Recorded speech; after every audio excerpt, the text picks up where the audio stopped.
Olá, sejam bem-vindos ao STM Entrevista.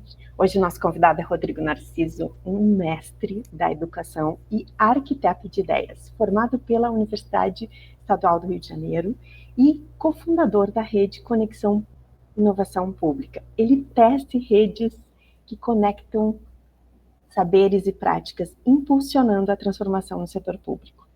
Na ANAC, Agência Nacional de Aviação Civil, Rodrigo ocupa o cargo de especialista em regulação de aviação civil, onde não apenas regula os céus, mas também inspira novas formas de pensar e agir.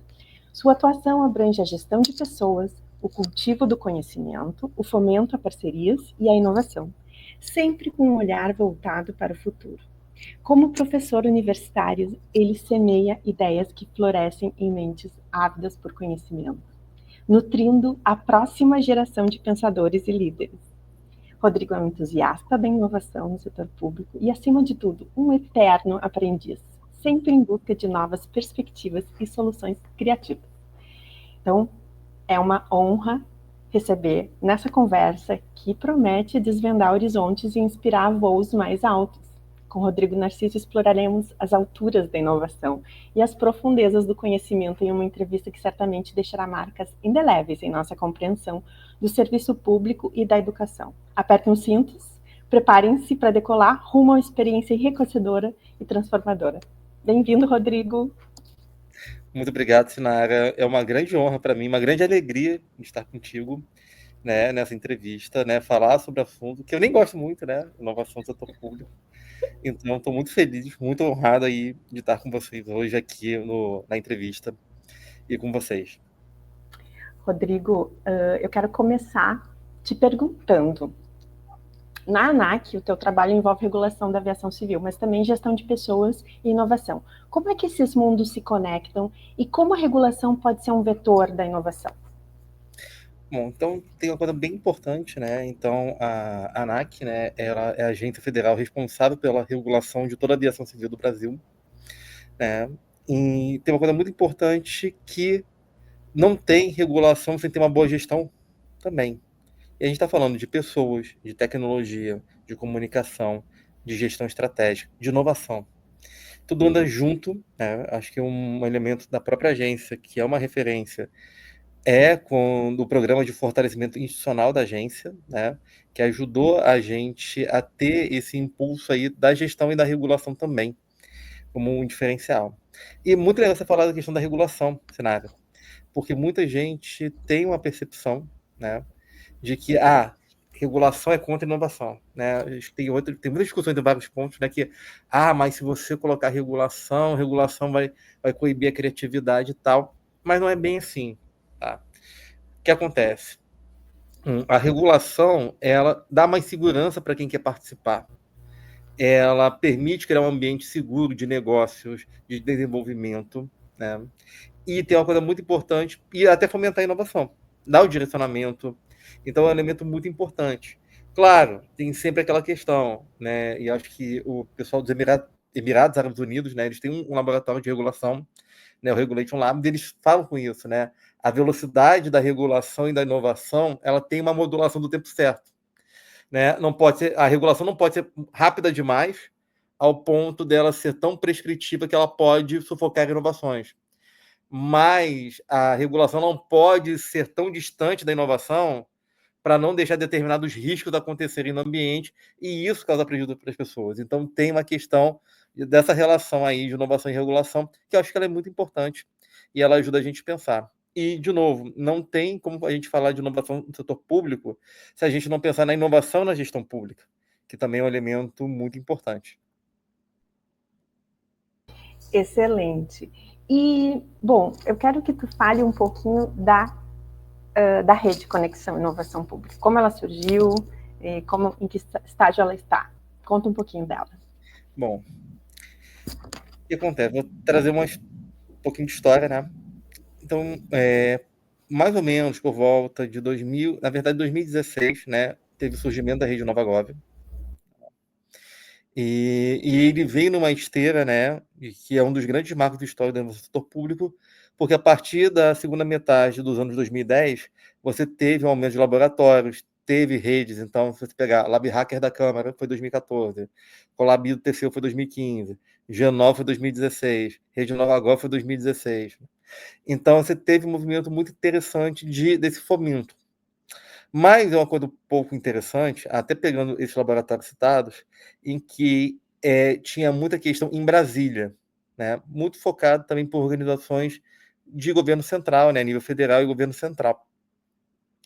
E numa dessas conversas, tá, que foi a partir com um amigo meu, Antônio Cordeiro, da ANS, tá, do Rio de Janeiro. Eu sou do Rio de Janeiro, mas estava em Brasília na época. A gente se conheceu, na verdade, em Brasília, na Semana de Inovação. E ele falou o seguinte: Rodrigo, puxa, eu tô vendo muitos eventos, muitas coisas legais aqui em Brasília. Quando é que será que vai chegar no Rio de Janeiro? E aí eu falei para ele: Antônio, olha, se for esperar, não vai acontecer, porque eu acho que está muito recente, a Rede Nova Gov foi recém-criada, eu acho que está tateando ainda, experimentando, né, como é que vai ser. Então, eu acho que, assim, se for esperar, acho que vai ficar esperando muito tempo. Acho que tem que chegar e fazer. A gente conversou. Aí, quando eu fui para o Rio de Janeiro de férias, no início de 2018, então, eu vou te apresentar um amigo meu, que trabalha lá na área de inovação do INCA, do Instituto Nacional de Câncer, que é o Thiago. E a gente começou a conversar. Aí a gente começou a conversar o seguinte: cara, por que a gente não faz um evento, né? Faz uma oficina de design thinking, né? Para mostrar para as pessoas, será que eles estão interessados? Então a gente marcou e fez, né? Então o Thiago conseguiu um espaço no Centro Cultural do Ministério da Saúde, né? A gente marcou isso, né? Quando a gente conseguiu marcar no dia do Brasil e Bélgica, que era o jogo das quartas de final da Copa do Mundo da Rússia. Foi numa manhã de sexta-feira, dia de sol no Rio de Janeiro. Falou, não deve vir ninguém, né? O pessoal deve estar no jogo. E encheu. Veio um monte de gente de vários lugares e tal. E as pessoas queriam aprender, né? E aí o nome desse evento foi chamado de Conexão e Inovação Pública RJ, porque a gente quer fazer o pessoal do Rio, né? E aí a gente falou o seguinte, cara, as pessoas querem. E a partir dessa ideia do vai lá e faz, né? Não espera, vai lá e faz, a gente começou a fazer oficina, começamos a fazer eventos, né? Na época, pré-pandemia, a gente fazia só presencial, a gente começou a ter esse aspecto mais remoto a partir do isolamento por conta do Covid-19, e aí foi crescendo organicamente, né? Então, a Conexão é uma rede que começou com 3 pessoas. Eu sempre falo o seguinte: como é que cria uma rede de inovação? Cara, bota 2 pessoas, 3 pessoas e faz. Bota para conversar, E dá faz. certo. E Exato. deu certo. E hoje, quantas são? Hoje a gente não tem um número definido, porque assim, a gente deixa muito aberto para as pessoas participarem, né? Mas a gente tem, pelos nossos cálculos, assim, a gente tem quase 40 mil pessoas que já participaram dos eventos nossos. Que a gente faz curso, faz oficina, faz evento, faz lives, né? Tem o prêmio, né? O nosso prêmio de inovação, tem o Convergência, que é o nosso evento presencial. A gente compartilha material, criamos toolkit, criamos ferramental. Então, isso a gente vai criando e vai distribuindo para as pessoas, né? O Conexão, ele é uma rede informal, né? A gente não é uma pessoa jurídica, a gente faz tudo de maneira voluntária, né? Que é uma premissa nossa para ajudar nessa disseminação aí da inovação do setor público, né? E aí as pessoas vão se juntando, as pessoas assim, pô, achei legal, eu quero participar, pode fazer? Claro que pode, vem. É muito Então, agregativo, né? É muito agregador, Rodrigo. O movimento é muito agregador. as pessoas veem assim, acho que tem uma coisa bem interessante, né? Que eu acho uma outra palavra chamada oportunidade. É uma coisa que particularmente eu fico muito feliz. Ele está falando, Rodrigo, poxa, assim, digamos, vamos falar de uma live lá sobre um tema de facilitação de laboratório. Aí tem uma pessoa que fala, Rodrigo, aí a pessoa assim, posso falar? Pode, não tem problema não. Mas é porque eu nunca fiz uma palestra, nada disso, vai ser a primeira vez. Ótimo, que bom, né? Porque a gente quer ouvir as pessoas. Eu acho que uma coisa muito legal do Conexão, né, na minha opinião, sou suspeito, né, para falar, mas acho que a gente trabalha muito com as pessoas que estão botando a mão na massa da inovação. Sim. São pessoas que estão fazendo, são pessoas que estão lá nas suas lutas de laboratório, de melhoria de serviços, né? E acho que isso é interessante porque a gente se reconhece na rede como pessoas que tentam levar essa inovação, às vezes num ambiente bastante hostil, não vou mentir, mas que a gente procura se apoiar. Eu acho que isso é um elemento muito forte da rede aí. E acho que é por isso que ela prospera até hoje. E ela dá voz para muitas pessoas, né? Então, eu queria que tu falasse um pouquinho dos laboratórios de inovação no serviço público. Como que tu viu? Tu já comentaste de muitos, mas eu quero que tu fale do laboratório da ANAC, que tu foi também muito participativo. Conta um pouquinho.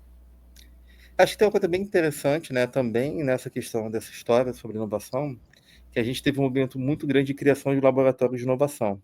Tá? Acho que tem dois marcos, tá? Eu acho que, novamente, puxado pelo TCU Concolab, puxado pelo Genova, né, o da NAC de 2017, inclusive, tá? Foi feito o seguinte, né? Vamos criar um laboratório de inovação. Temos outros casos também, como o 011 Lab, que hoje é Lab 11, na Prefeitura de São Paulo. Temos o LabGES, da CEGER, do Espírito Santo. Então, começou a ter um movimento muito de criação de laboratórios de inovação no Poder Executivo, né? Como também a gente teve, né? Como eu falo, o LabHack foi o primeiro, tem o Na Inova do Senado, mas é mais no Executivo. Então, isso aconteceu muito nessa segunda metade dos anos 2010. Em 2021, acho que teve uma virada de chave, né? Isso o professor Hironobu Sano, né, da UFRN, que tem um livro muito bom, né, que foi até um trabalho lá da Cátedra da ENAP de Laboratórios. O que ele percebeu? Né, teve esse movimento, né, dos laboratórios, mas em 2021 teve uma mudança por conta da política de inovação do CNJ. Porque na política de inovação do CNJ, em 2021, ele estabeleceu que todos os tribunais precisariam ter um laboratório de inovação. Então você tem um movimento muito grande. Hoje você tem muitos laboratórios de inovação no judiciário, por conta justamente dessa força normativa do CNJ. E aí, por que eu estou contando essa história? Porque o que é uma coisa que acontece em muitos laboratórios? O laboratório meio que assim, a gente tem que criar um laboratório de inovação. Então tem que fazer agora. Tem uma normativa, tem um desejo da alta gestão. Então as pessoas elas fazem um laboratório e depois pensam o que vai ter nesse laboratório. Tá? E aí isso é interessante, porque teve um trabalho muito bom também da ENAP, que eu me lembro de uma dinâmica, semana de inovação, que foi o seguinte, né? E era uma discussão sobre laboratório de inovação. Tinha uns 20 laboratórios presentes, e aí tinha uma dinâmica, né? Que era bem interessante, que era o seguinte, era uma oficina, né? Fazer a pergunta. Sim, você vai para lá, não, você vai para o outro lado. Aí a pergunta facilitadora foi o seguinte, uma delas. O seu laboratório de inovação já teve crise de identidade? E aí todo mundo foi para o lado do sim, e eu fiquei do lado do não. E aí todo mundo parou, olhou para mim e falou o seguinte, né? Rodrigo, a NAC nunca teve crise de identidade com o laboratório de inovação? Eu falei, não. Porque a gente não nasceu laboratório. E esse que é o ponto que eu quero trazer, né? Respondendo a sua pergunta, Cenário. Porque, assim, a gente teve uma oportunidade, que acho que é uma oportunidade única, que a gente, quando começou a trabalhar com a inovação dentro da agência, a gente pôde experimentar metodologias, abordagens, projetos pilotos, como faz um laboratório, mas sem a obrigação de selo. Tanto que no livro do IPEA, Inovação em Políticas Públicas, a gente tem um capítulo que a gente conta a história do Nova NAC, a gente fala o dia da jornada, da iniciativa ao laboratório. Por quê? Porque nós começamos com uma iniciativa, porque a gente estava tateando, estava aprendendo na época. E aí, quando a gente teve a ideia de vamos fazer um laboratório, aí sim, porque estava amadurecido. Qual seria o escopo do laboratório? Como é que ele ajudaria a própria agência? Como é que ele se relacionaria com outras áreas? Que tipo de serviço nós podemos oferecer? Então, a gente teve um trabalho de um ano, né, para fazer essa maturação sem ter essa pressão de criar um laboratório e não ter, né? Eu sempre falo do paradoxo do laboratório. Fazer um laboratório de inovação é muito fácil. Você pega uma cartolina, pega uma canetinha, pega um durex. Tá? Pegou? Vai escrever lá, laboratório de inovação. Vai pegar uma porta que ninguém abre e cola lá. Pronto, fechou o laboratório. Tem um laboratório. Né? Mas o que vai ter? Aí é outra história. Né? Você quer criar o laboratório, está criado. Tá? Então, acho que essa experiência única que a gente tem, tá? Eu acho que ela traz essa perspectiva. Né? O laboratório é um espaço de experimentação, mas, ao mesmo tempo, aonde ele é criado, como é que ele é feito. Tem uma questão que é muito crítica para todo mundo, que é a gestão que patrocina foi embora. E aí, o que acontece com o laboratório? O que acontece com as pessoas? Né? A ruptura, às vezes, é muito dura para quem trabalha com inovação. Então, a gente teve a oportunidade do ambiente que permitiu a gente fazer isso. Eu acho que é por isso que a gente fala. É por isso que eu sempre falo o seguinte, né? A nossa jornada talvez ela não seja um exemplo, porque nós fomos criados de uma maneira totalmente diferente do que outros laboratórios são criados. Né? A gente não foi criado a partir de que tem que ter um lugar chamado laboratório. O laboratório surgiu de um amadurecimento da instituição em relação à inovação. Exato.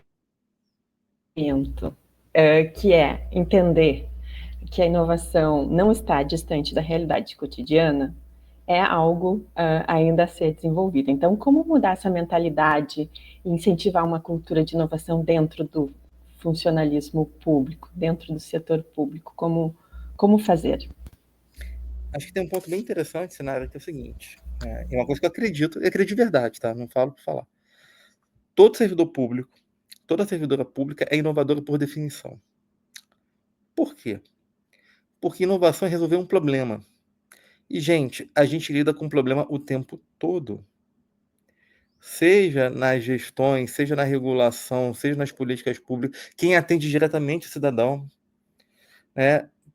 Pode ter certeza, cada profissional de saúde, cada professor, cada professora que atende o cidadão, um aluno, lá na frente tem que resolver um problema da sua unidade de saúde ou da sua escola, está inovando. Né? E aí, qual o detalhe? Então, esse acho que é o primeiro ponto. O grande desafio é as pessoas se verem como inovadoras. Ah, mas eu não faço inovação. Ah, eu sou da área de logística. Ah, eu faço política pública. Ah, eu sou só uma professora do ensino fundamental tentando aqui dar minha aula. E a pessoa, ela acha que inovação é tecnologia. A inovação são as pessoas que estão pensando em ideias mirabolantes. E, na verdade, a inovação está lá na ponta. Está lá atendendo o cidadão. A gente tem o prêmio de inovação, né, o Conexão Inova, está na 5ª edição. Né? E eu tenho a oportunidade, o privilégio de participar, né? E é uma coisa que eu sempre recomendo, gente. Toda vez que tiver processo seletivo para prêmios de inovação, tipo a banca avaliadora de prêmio de inovação, se inscrevam.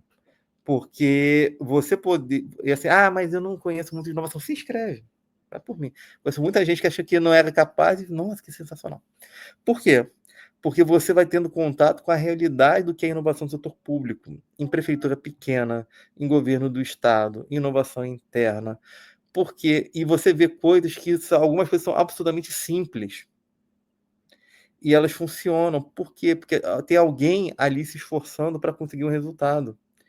Né? Tem coisas que falam assim, mas é simples, mas é uma coisa que a gente aprende, inovação é contextual. Às vezes o que é simples para algum é extremamente difícil para o outro. Né? Às vezes uma coisa que parece simples, mas ali resolveu um problema de alguém, reduziu um tempo de atendimento, melhorou uma prestação de serviço público, melhorou uma condição de trabalho. Então, e tem muita coisa legal de inovação feita por servidoras, feita por servidores, e tem isso. Acho que talvez o elemento que precise nessa questão da cultura primeiro, as pessoas entenderem que elas são inovadoras, mesmo que não trabalhem num laboratório de inovação. O laboratório de inovação não é o lugar onde ficam os inovadores.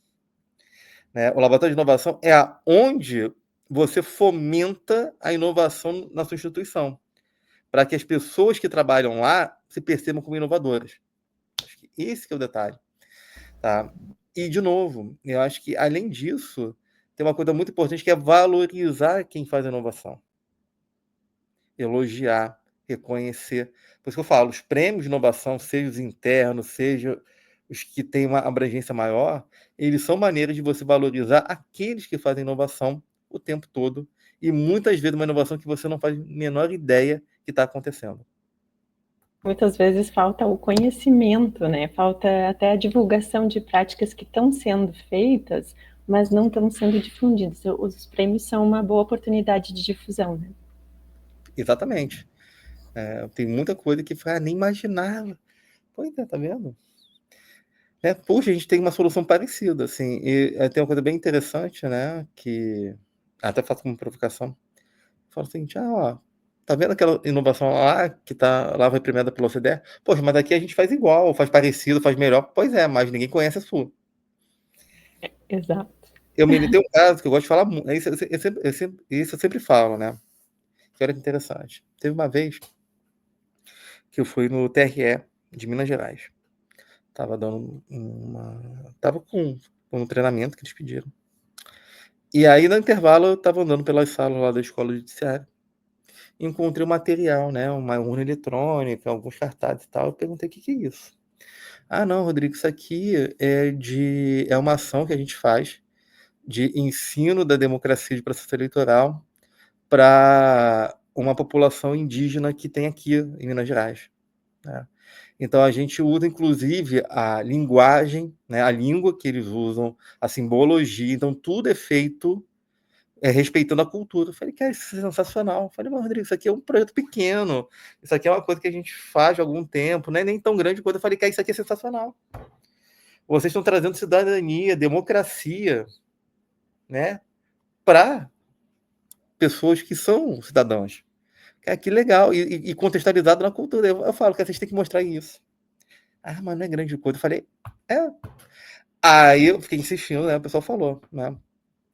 Rodrigo, cara, a gente foi selecionado na publicação da OCDE de práticas de inovação. Aí aquela plaquinha, né? Eu já sabia.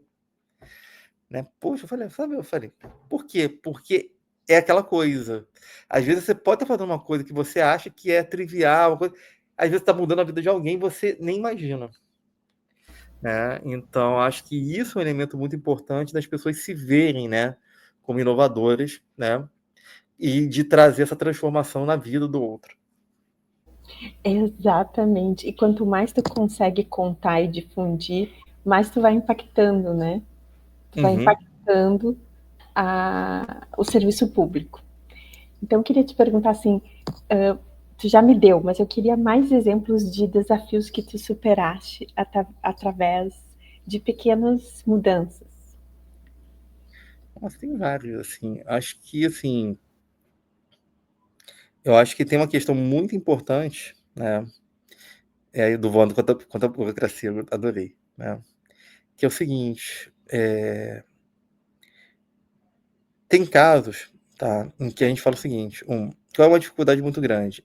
É as pessoas abraçarem a importância da inovação, tá?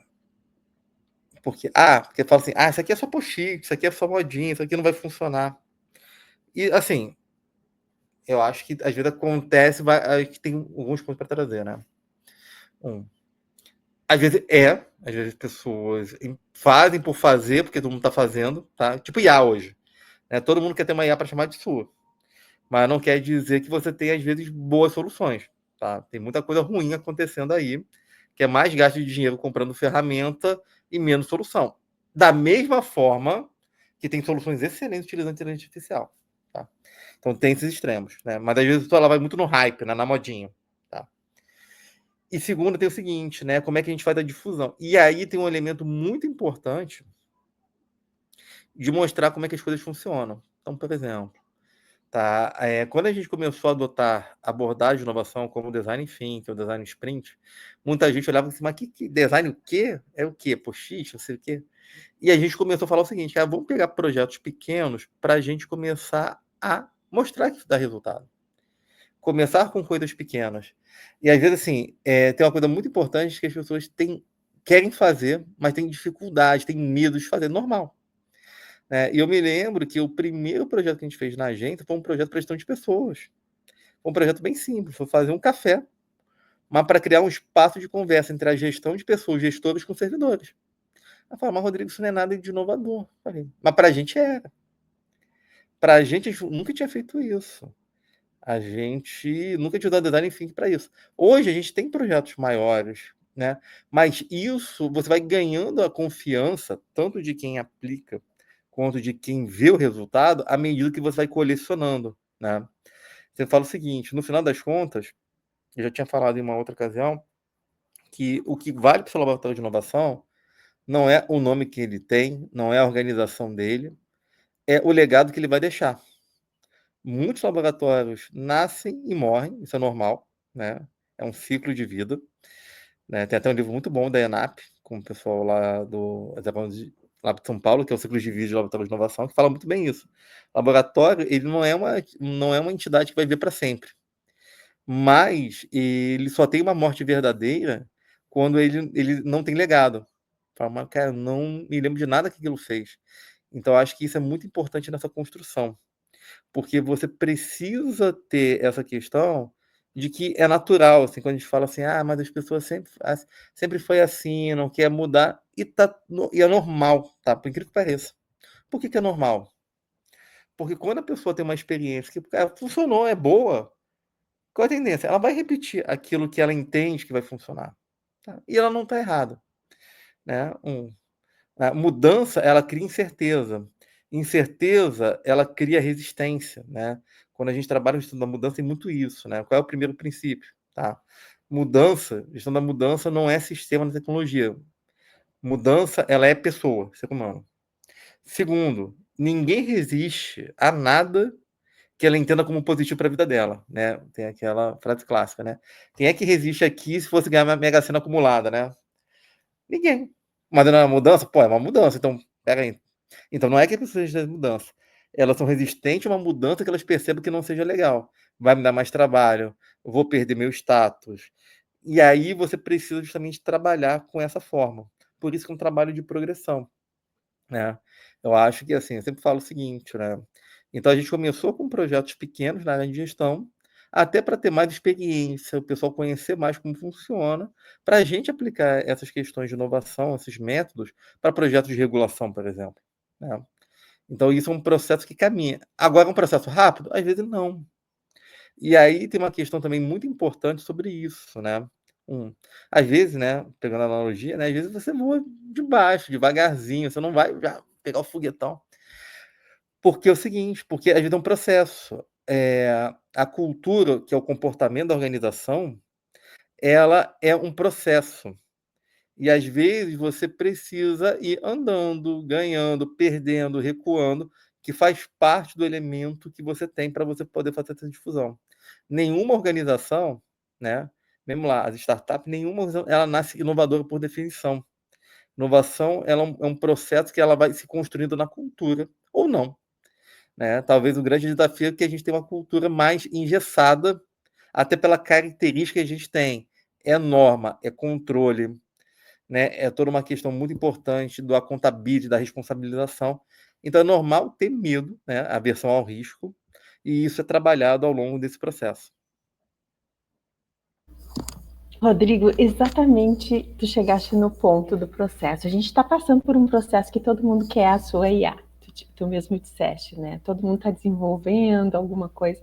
Como que tu vê assim esse desenvolvimento? Como que tu sente que vai ser impactado o setor público com o uso de inteligência artificial? Como tu enxerga essa mudança atual? Se é um hype, para ti é um hype? Tem hype, tá? Ou seja, tem a modinha, tá? E eu acho que tem um processo que vai ser naturalmente evolutivo. Acho que o primeiro ponto é o seguinte: eu acho que as evoluções, assim, não tem volta, tá? Se abriu a caixa de Pandora, eu acho que tem uma discussão ainda nesse início de 2025, que é como é que a gente regula, como é que a gente coloca. Então, isso é uma discussão premente, não tem uma resposta ainda.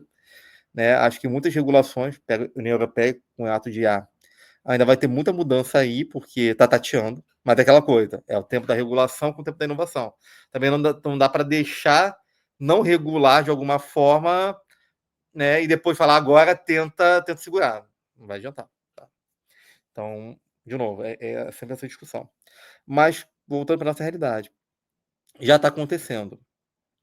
Eu acho que quais os movimentos que eu vejo? Tá? Existe um movimento institucional de desenvolver ferramentas. E não é de hoje, não, tá? Isso é pré-ChatGPT. Tá? Porque IA é mais antigo, muito antes desse boom da IA generativa. Né? Então, tem umas questões de coisas mais estruturadas, de coisas muito ligadas a um elemento muito de processual e de automação ou hiperautomação. De entender que eu posso substituir um elemento humano dentro de um processo, às vezes, burocrático, né? No sentido mesmo pejorativo, tipo, ter que analisar um processo. Manda uma IA fazer. Vai fazer mais rápido, né? Talvez erre menos, talvez, vai depender do treinamento dos dados, né? Então não é comprar o ChatGPT e está pronto, não é bem assim que funciona, tá? Então você vai ter um ganho de produtividade por elementos em que você consegue meio que tentar substituir. É uma coisa, só que isso sequer é um elemento que está indo além da superfície do que realmente ela pode trazer. Tá? Por quê? Porque ainda que o elemento... E é normal que a gente comece por isso, porque é um elemento mais visível, né? Você pega muito questão judiciária, essa questão de processo mais rápido, petição e tal. É um caminho, mas o que acontece? Quando a gente está falando de IA generativa, eu estou falando de modelos, né, grandes dados, em que eu posso trabalhar com elementos que é fazer grandes ambientes simulados, para simular políticas públicas, criar um grande número de personas. Acho que tem uma questão, e guardem isso, que é a questão de dado sintético. Por quê? O que acontece? Você hoje tem esses modelos treinados com muitos dados reais, mas até tem estudos que falam o seguinte: olha, se você seguir nesse caminho, vai faltar dado real, autêntico, para você treinar, porque você basicamente está esgotando, é que nem aquela coisa, que nem petróleo, está esgotando a quantidade de dados. Mas aí você tem um aumento de dados sintéticos. Então, eu poderia criar um cidadão, um grupo de pessoas, uma comunidade com dados sintéticos para testar uma política pública no modelo com IA? Pode. É uma possibilidade. E isso pode ser uma mudança muito grande na forma de fazer políticas públicas. Né? Eu posso utilizar, e já tenho utilizado IA para serviços públicos. Claro que tem vários desafios. Né? E o viés? Será que aquele dado não está contaminado, não tem um viés discriminatório? Isso tem que ter cuidado.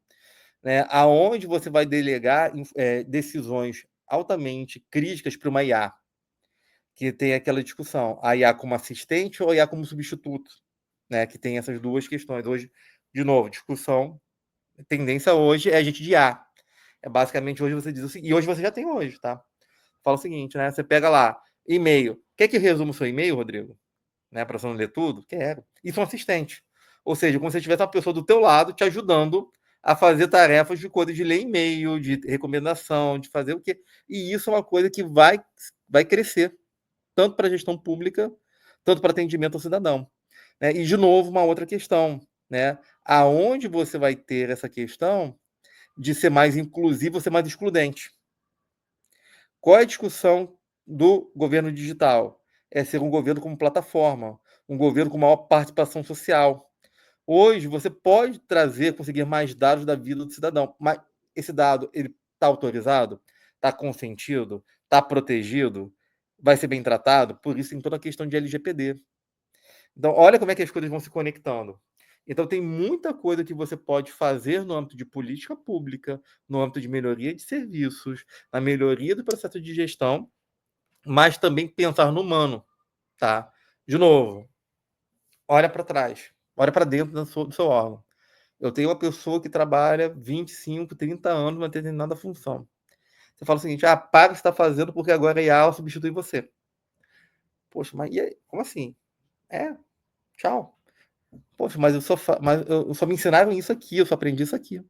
Se vira. E não pode ser assim. Né? Eu acho que tem um elemento muito humano que a gente tem que tratar. Eu sou um defensor do seguinte, cenário. Eu sou muito defensor do seguinte: uma máquina tem que fazer o trabalho que pode ser feito por uma máquina. Eu acho muito, assim, a palavra não é triste, a palavra assim, eu acho um desperdício humano você ter uma pessoa altamente qualificada, uma pessoa que passou no concurso público, uma pessoa que ela basicamente o trabalho dela é trabalhar com copia e cola de planilha. Puxa, aonde a inteligência, a experiência dela deveria ter em outro lugar. Copiar e colar planilha você pode fazer por uma máquina, pode fazer por uma macro, você pode fazer por um botzinho, não tem problema. Mas você não pode também falar o seguinte, ó, pai está fazendo e tchau. Não. Aí você tem que acolher as pessoas. Né? E aí eu acho que isso é um elemento muito importante. Né? A máquina, né, a tecnologia, ela é para potencializar o humano, não para substituí-lo ou desumanizá-lo. Tanto para quem a gente atende, tanto para quem trabalha. E eu acho que isso é uma discussão que ainda está ainda pouco madura. E eu acho que isso tem causado várias distensões aí, que a gente tem visto, tanto interna quanto externa no serviço público. Perfeito, Rodrigo, tu chegaste num ponto que eu queria, e eu já ia te perguntar. No meio dessas tecnologias, metodologias ou práticas, como que nós, servidores públicos, podemos encontrar ferramentas? Tu fala da criação das tuas ferramentas, fala desse teu trabalho de criação de ferramentas, que eu acho bárbaro. Obrigado. Então, assim, eu crio ferramentas, né? Na verdade, assim, eu crio muitas ferramentas de fazer quadros, fazer roteiros, coisas que ajudam esse processo de diálogo, de pensar, porque basicamente sempre fala o seguinte, né? O pessoal coloca uma falsa dicotomia entre mentalidade ou mindset, né? Mindset, vamos tirar o mindset, mentalidade, né? E ferramenta, né? Então, importante para a inovação é mentalidade, é ter aquele pensamento de abundância, um pensamento criativo, um pensamento focado no outro, ok? Né? Isso é muito mais importante que ferramenta, né? Porque ferramenta, método, é só uma maneira de operar. E eu falo o seguinte, acho que a gente tem que pensar o seguinte, e gosto muito da seguinte analogia. Imagina, por exemplo, um grande artista como Michelangelo, né? Criativo, né, com obras-primas, né, reconhecido como um dos grandes artistas da história. Pergunta, ele simplesmente sonhava e aparecia lá o Davi, aparecia lá a cúpula da Capela Sistina? Não. Ele precisava de ferramentas para materializar aquilo que ele pensou. Né? Você usar uma ferramenta qualquer sem reflexão, talvez você não aproveite melhor dela. Mas simplesmente achar que pensar, sonhar, ter uma ideia abstrata e perdida vai resolver, não vai resolver o problema de ninguém. Né? Uma ideia que não sai da sua cabeça, ela não tem valor nenhum, nem para você, nem para outra pessoa. E para você materializar e intervir na realidade, você tem que ter ferramentas. Que aí eu falo ferramentas, métodos, metodologias, tecnologias para fazer isso.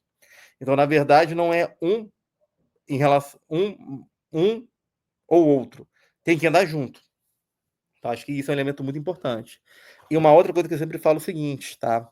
É você que usa a ferramenta e não o contrário.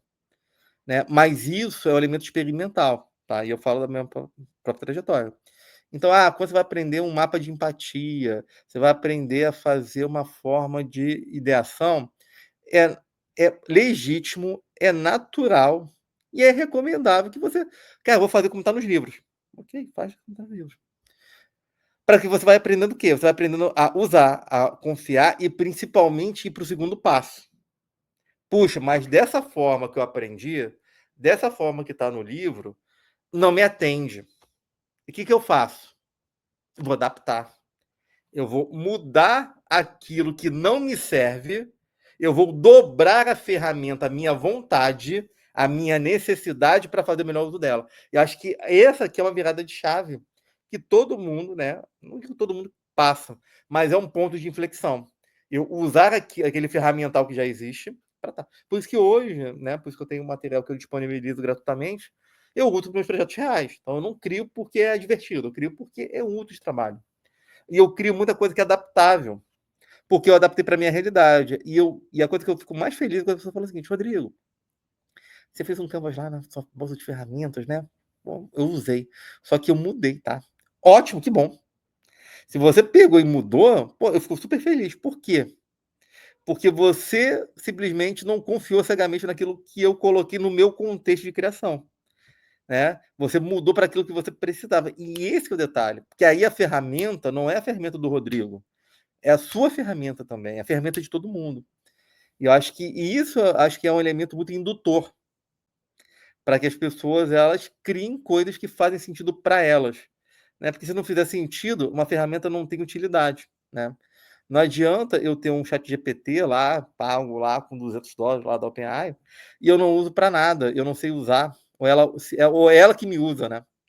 Então, acho que isso é um elemento muito importante. Acho que a pessoa não tem que ter medo de usar. Você falou isso, né? Mas, Rodrigo, será que essa coisa de GPT vai funcionar para mim? Usa, testa, conversa, cria, faz errado mesmo. Porque quanto mais você vai fazendo, mais você vai aprendendo aquilo que precisa para você. Então, sempre usa mesmo, é para usar, para se lambuzar, né? Que nem aquela coisa de fazer comida, né? Faz errado, queima a comida, erra o tempero, bota sal demais. Porque você vai errar aqui, mas você vai aprender. E inovação é aprendizado. É você estar querendo aprender sempre alguma coisa nova. Então, acho que isso faz parte dessa questão das tecnologias, das metodologias e da sua mentalidade. Mentalidade é experimentar, testar, usar e usar aquilo que faz sentido para você. Acho que e isso é uma coisa que é um gostinho muito bom da descoberta, que é uma experiência muito boa. E é o que tu prega no Convergência, né? Eu acho que o Convergência é o evento mais mão na massa que existe de inovação, né? Tu consegue colocar todo mundo para exercitar através de oficinas e práticas. Então, eu quero te dar parabéns por tudo que tu faz. E eu quero, assim, me encaminhando para o encerramento com uma pergunta. Se você pudesse imaginar um futuro ideal para o serviço público brasileiro, como seria? Ah, ótima pergunta. Nossa, isso é boa. Adoro. Adoro essas perguntas de futuro. Olha, eu acho que eu sempre falo o seguinte, acho que o futuro ideal, e aí eu vou ser meio usado, vou fazer uma analogia, tá? Eu acho que o serviço público ideal é aquele que ele é tão bom, ele está tão integrado na vida das pessoas que as pessoas não elas nem percebem ele. Sabe aquela coisa de evento? Você faz um evento. Aí o que acontece? Você vai lá assistir lá o seu artista, vai participar de uma palestra, de uma oficina. Você fala o seguinte, cara, eu não vi ninguém dos bastidores, não vi ninguém e sair feliz. Né? Sair feliz, satisfeito, fui surpreendido de uma boa experiência. Acho que é isso, é mudar a experiência. Mas eu falo o seguinte, né? A gente trabalha, né? Eu trabalho numa área que ela é para estar invisível. Porque ela é de suporte, ela é de bastidor, ela é para garantir um ambiente seguro, é para apoiar outras ações e não tem problema nenhum. Se meu trabalho é invisível, pô, talvez assim, se ele passou desapercebido, mas você vê o trabalho dele, que você fala assim, cara, mudei a vida de alguém. E a satisfação daquela pessoa. Eu gosto de fazer muito uma analogia com o pessoal de aviação, com o pessoal que trabalha na manutenção aeronáutica. Por quê? Muitas vezes o passageiro ele vê lá o comissário, vê o atendente, vê o piloto e beleza, tudo bem, né? São funções importantíssimas, tá? Mas às vezes ela não vê o cara da manutenção que vai lá na pista e verifica se a aeronave está tudo bem, né? Se tá ok os sensores, tá ok o motor. Às vezes aquele trabalho que a pessoa ela entrou no avião, saiu, ela fala que mas nunca tinha visto mecânico de aeronave. Que bom. Mas o trabalho dele que você não viu é um trabalho que garante a segurança do seu voo. Garante que que você vai ter uma viagem segura. E é um trabalho que está invisível para você, mas não deixa de ser importante. Então, acho que o futuro ideal, eu acho que esse futuro aonde o serviço público ele vai ser valorizado, né? As pessoas que vão fazer, ainda que ele seja invisível, porque ele está tão integrado na experiência das pessoas que ele está em todo lugar, tá? Não como controle, não como uma forma burocrática, mas como uma forma que garante uma vida melhor para todo mundo, para quem a gente atende como servidor público e para nós que trabalhamos também na organização pública. Então, acho que esse para mim é o futuro ideal. É um futuro onde essa integração, essa invisibilidade não é ruim. Ela é, na verdade, um sentimento que está tão integrado que você não vê as engrenagens que fazem a vida das pessoas felizes. Perfeito, acho que foi um grande finale essa tua imaginação. Acho que a gente precisa imaginar como que a gente quer ver o serviço público, né? A gente precisa falar disso. Rodrigo, quero te agradecer muito, não só por estar aqui no STM Entrevista, mas por tudo que tu fazes pelo serviço público. E assim, eu vou deixar todos os teus contatos, todo o teu histórico na entrevista aqui embaixo, na descrição da entrevista, mas eu quero que tu fale assim, onde encontrar teu material, como participar do Conexão, e fala um pouquinho, assim, para encerrar, onde encontrar teu material. O material ele fica, né, à disposição, né? Lá, deixo lá no link no meu LinkedIn, né? Mas tem muita coisa também que está no material da rede, né, do Conexão. A gente tem um Instagram, temos um LinkedIn também, temos uma página, temos uma comunidade na rede Nova Gov. Então vocês podem entrar lá, tem todos os eventos que a gente faz, a gente divulga, né? Então todo o material está gratuito, né? Eu acho que isso é uma premissa, né, de ser gratuito, de ser aberto, né? Então podem ir lá acompanhar a gente nas nossas redes sociais do Conexão, que a gente tem muita coisa aí para vocês. Muito obrigada. Eu adorei. Eu poderia te ouvir o dia inteiro aqui. Já fui para o Rio te ouvir, né? Nos teus eventos.